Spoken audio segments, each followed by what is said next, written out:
আসসালামু আলাইকুম। Dhaka board 2024 MCQ solve physics first paper. 10 গ্রাম ভরের একটি বল 100 সেন্টিমিটার পার সেকেন্ড বেগে একটি উলম্ব দেয়ালে আনুভূমিকভাবে আঘাত করে। একই বেগে ফিরে এলো, দেয়াল কর্তৃক প্রযুক্ত বলের ঘাত কত? তাহলে এইখানে পাশে হচ্ছে একটা দেয়াল যেটা উলম্বভাবে রাখা, তা একটা বল যে আনুভূমিকভাবে একে আঘাত করলো। আঘাত করলে একই বেগে ফিরে আসে, 100 সেন্টিমিটার পার সেকেন্ড বেগে যায়, ধাক্কা খেয়ে 100 সেন্টিমিটার পার সেকেন্ড বেগে ফিরে আসে।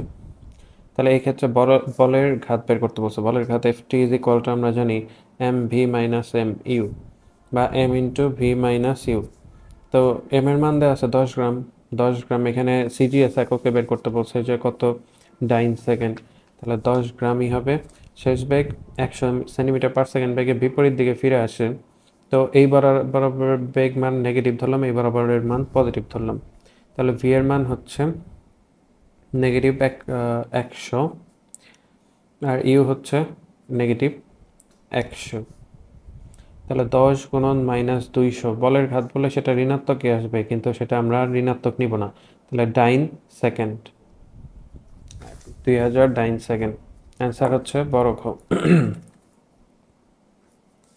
বড় ঘ। একটি রকেট উড্ডয়নের প্রথম সেকেন্ডে এর ভরের 1/60 ভাগ গ্যাস 2400 মিটার পার সেকেন্ড বেগে নির্গমন করে। রকেটটির ত্বরণ কত মিটার পার সেকেন্ড স্কোয়ার? তো রকেটের ক্ষেত্রে আমরা জানি ত্বরণ A is equal to 1/m del M by del T into V minus G. তো 1/m, এমটা হচ্ছে রকেটের ভর জ্বালানি সহ, আর ডেল এম বাই ডেল টি প্রতি সেকেন্ডে বলছে রকেটটার ভরের 1/60 ভাগ গ্যাস বের হচ্ছে। তাহলে ডেল এম বাই ডেল টি প্রতি সেকেন্ডে গ্যাস বের হচ্ছে 1/60 বা m/60 করে কত বেগে? 2400 মিটার পার সেকেন্ড বেগে। জি এর মান তো 9.8। তাহলে এই এম এম কাটা, 2400কে 60 দিয়ে ভাগ করলে উপরে হচ্ছে 40, 40 মাইনাস 9.8, তো 30.2 হবে। অ্যান্সার হবে 30.2। 5d square x by dt square plus 125x সমীকরণ অনুযায়ী সংশ্লিষ্ট কণাটির ক্ষেত্রে আমরা কি কি বলতে পারি? তাহলে 5d square x by dt square plus 25x 125x is equal to 0। তো উভয় পক্ষে 5 দিয়ে যদি ভাগ করি তাহলে এখানে 1 চলে আসবে আর এখানে আসবে 25x।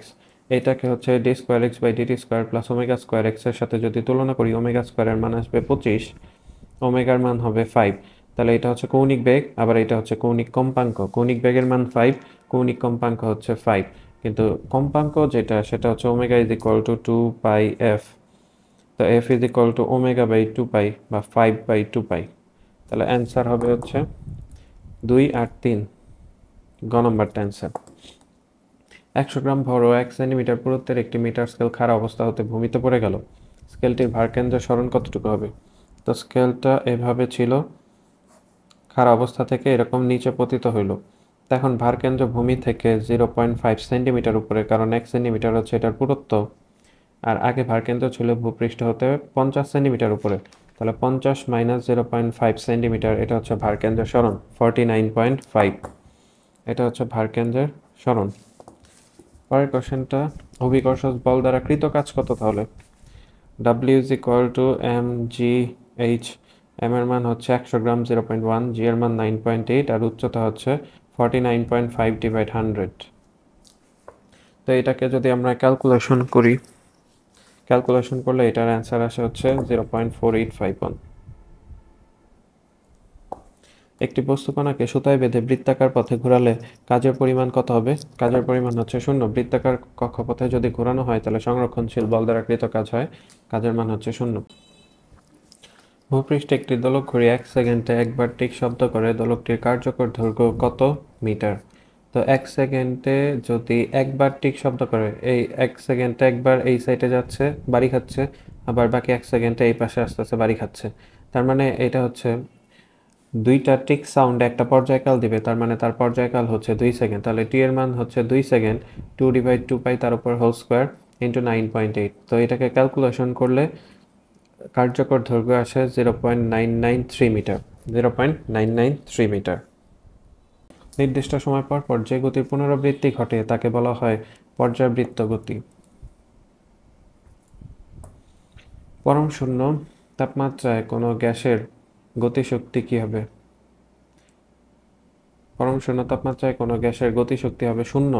অর্থাৎ পরম শূন্য তাপমাত্রায় গ্যাসের আয়তন শূন্য, অর্থাৎ গ্যাসের অস্তিত্ব নাই, তাহলে তার গতিশক্তিও শূন্য। 27 ডিগ্রি সেলসিয়াস তাপমাত্রায় একটি গ্যাসের আয়তন স্থির রেখে চাপ দ্বিগুণ করা হলো।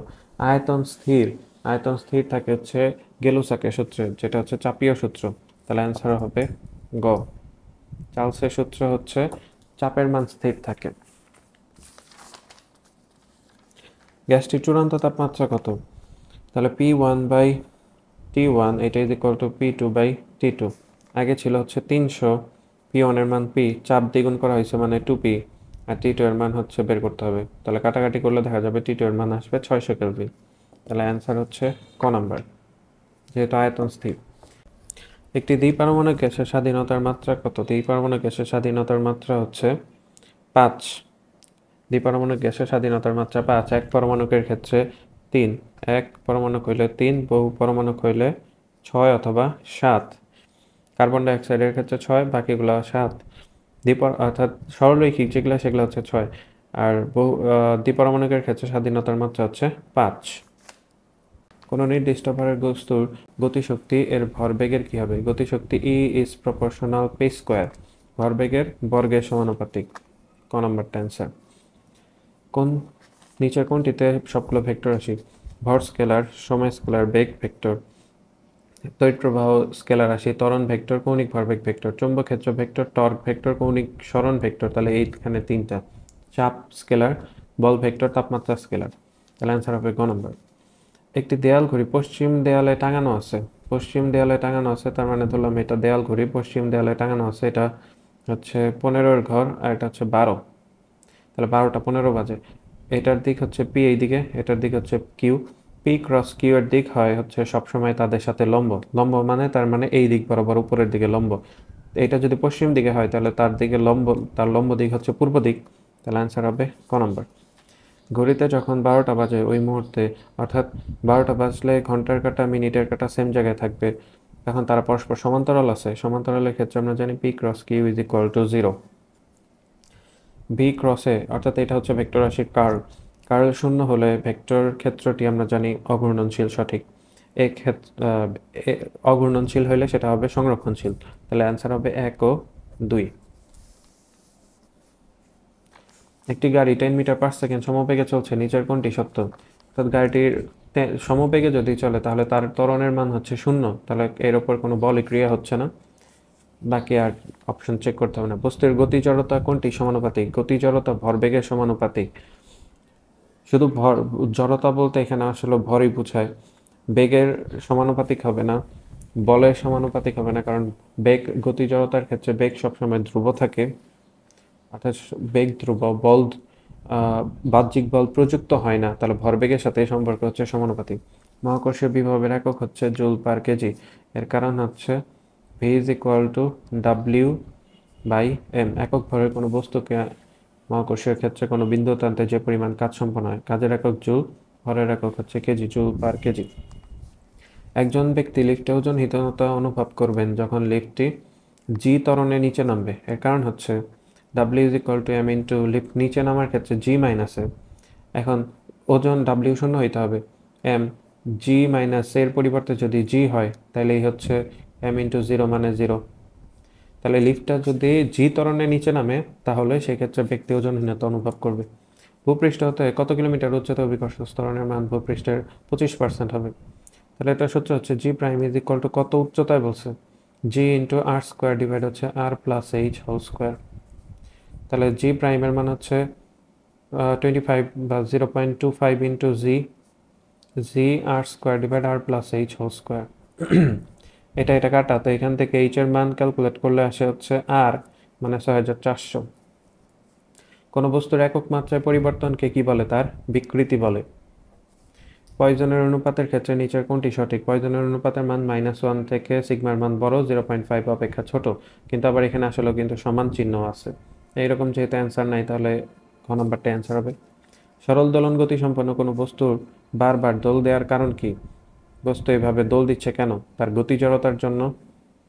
আর হচ্ছে প্রত্যয়নী বল, যখন এইদিকে যাচ্ছে তখন বিপরীতমুখী একটা প্রত্যয়নী বল কাজ করে। তাহলে অ্যান্সার